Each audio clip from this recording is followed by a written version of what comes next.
On today's episode of The Franchise, today is Thursday, February 9th, and we have the biggest trade arguably in NBA history that literally just happened. I'm recording this Wednesday on 10:45. This is coming out on Thursday. First of all, I was expecting to do Thursday's pod, later on Thursday, towards the evening. But this warrants an immediate emergency podcast. I'm about to go to sleep, and we get an absolute woes bomb. Reporting from Adrian Wojnarowski of ESPN, Kevin Durant has been traded to the Phoenix Suns. Real quick, before we get into this absolutely breaking news, franchise available on YouTube, Spotify, and Apple Podcasts. Kevin Durant has been traded to the Phoenix Suns, seemingly out of nowhere. I think, first of all, obviously, this stems from the fact that Kyrie Irving requested his trade and then did ultimately get traded from the Brooklyn Nets earlier this week on Sunday. That is obviously the main reason why this trade occurred, and Kevin Durant is no longer on the Brooklyn Nets because Kyrie requested a trade, and Kevin Durant really has no other elite level player on that roster. A few episodes ago, I think it was the first episode of this week, I said that I didn't think KD would be on this team next season. I thought he was going to be leaving in the offseason. Not 12, 13, 14 hours before the actual NBA trade deadline. I did not think KD would be traded this season. I thought he'd be traded in the offseason.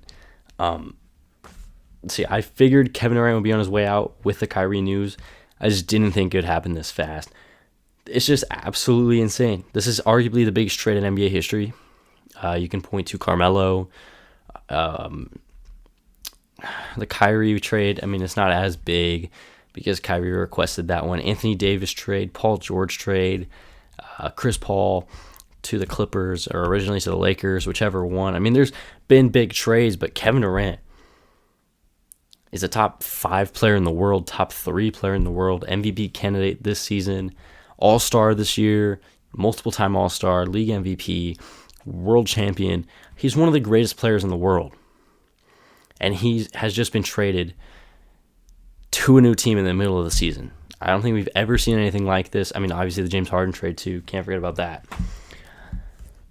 I think one of the first things we got to talk about, first we'll go through the trade package. Brooklyn, they're getting Jay Crowder, Mikal Bridges, Cam Johnson, and 4 unprotected first-round picks. For Phoenix, they get Kevin Durant, and they also get TJ Warren in this trade. If you're Brooklyn, Mikal Bridges is putting up around 17 points per game this season. One of the best two-way players in the league. Provides great defense on the perimeter as well as in the paint as well. And is just that perfect wing player as a two-way, 3-and-D. He's an elite level two-way player. And then you also get Cam Johnson, 13 points per game, able to play the 4, can even stretch to the 5, can play the 3 if you want to play big, able to provide that 3-point shooting for any team at an elite level. They get Jay Crowder. He hasn't played a game for the Phoenix Suns this year. He's wanted to be traded the whole time. I think he'll get traded most likely before the deadline from Brooklyn. I think he's too valuable of an asset to a championship contending team because this trade takes Brooklyn out of contention this season, right? You lose Kyrie Irving, you lose Kevin Durant. Your team now consists of Mikal Bridges, Cam, Cam Thomas, also Cam Johnson, Spencer Dinwiddie, Nicholas Claxton. This Brooklyn team looks completely different from this time last week. This time last week, Brooklyn is a top 4 or 5 seed in their Eastern Conference, competing for a championship, 2 all-star starters. Everything's looking to go like they're actually going to be able to compete and win this season. And then in a matter of 6 days, This team is completely different, and they have just traded one of the greatest players to ever play in the NBA. So with that, Brooklyn is the most unsuccessful super team of all time. This is the worst super team ever. They did not accomplish a single thing during this time. All right, first of all, Kevin Durant and Kyrie Irving sign with Brooklyn. I think it was this summer of 2019.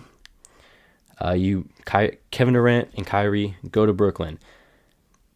KD obviously misses the whole first season recovering from that Achilles injury he suffered with the Warriors, so it's really just a Kyrie show.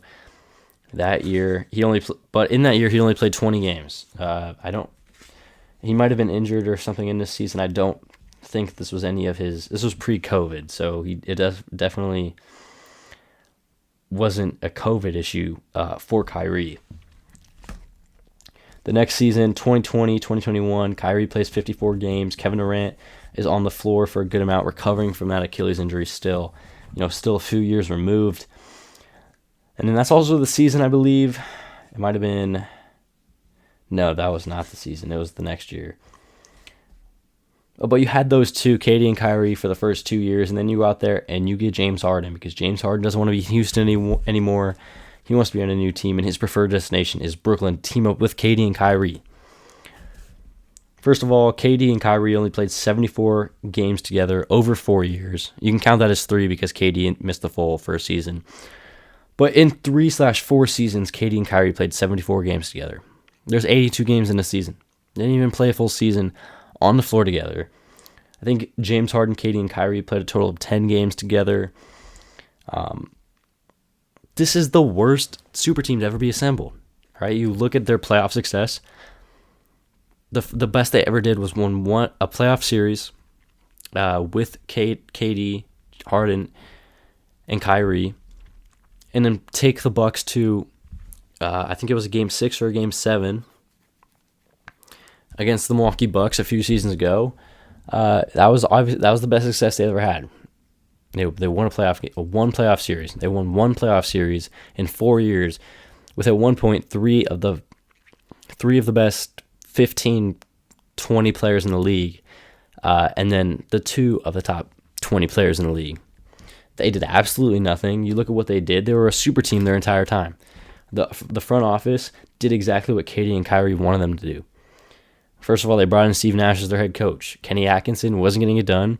Bring in Steve Nash as a player's coach that's going to really be fun and easy to work with.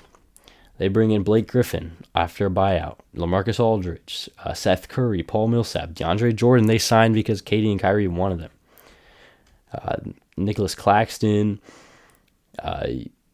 this past season, Royce O'Neal and TJ Warren and Joe Harris. I mean, this Brooklyn team was doing whatever it would take for KD and Kyrie to be happy and to go out there and potentially, win a championship with those guys. And they just couldn't get it done. And I think we're really going to be paying attention to KD and Kyrie's time here in Brooklyn without realizing that they both wanted out from the Nets. So there's something going on in Brooklyn with that front office, whether it's the owner, the GM, the coaching staff, maybe all 3 of them. Something over there is just not attractive to these big stars. All right, I know you can point out many issues with Kyrie Irving. He doesn't play games at times. He can sit out randomly because of whatever random dispute, whether it's off the court, on the court, COVID, contract extensions. Kyrie was unreliable. KD was injured for a lot of the time. Injured this season, injured the full first season. He was injured at times last year, and his first year playing with the Nets, he was still recovering from his Achilles injury. I think if this Brooklyn Nets team, if KD and Kyrie just played, if all they did was play basketball, we saw what this team could have been this season. They were 32-22 this season, 5th seed in the Eastern Conference. A team that was really, really good this season for the first time. if KD and Kyrie, and then at that one point James Harden, if all those guys were just able to play basketball, and there was no off the court issues, no egos, nothing like that. If they could just play basketball, you saw this season what this team could have been. They, in my opinion, could have been a legit championship contender, but they just could not play together, work together, and this is the worst and biggest super team collapse, choke, a lack of success of all time. And I think if you're Brooklyn, you go back to that offseason with the 2 max slots. KD and Kyrie, if they want to join your team, you sign them. I think any of the other 29 GMs does that move a million times over. They would not redo it because of what happened. The potential reward for signing those 2 guys outweighs the risk. But, there's still the chance that this scenario could have happened. And ultimately, it was a horrible time out there in Brooklyn. Real quick, we'll talk about Phoenix. I mean, obviously, they improved their roster. They are championship contenders. They're 30-26, fifth seed in the West. I think the West is really up for grabs. There's 8.5 game difference between basically the 3 seed all the way down to like the 11 seed. There's like a half game difference between those and 8.5 between the first place Memphis Grizzlies, the Denver Nuggets. Phoenix, Chris Paul, 13 points per game this season. DeAndre Ayton is putting up 18, and Devin Booker, who has missed some time, is putting up 26 points per game. You add Kevin Durant, 30 points per game scorer this season, all-star starter.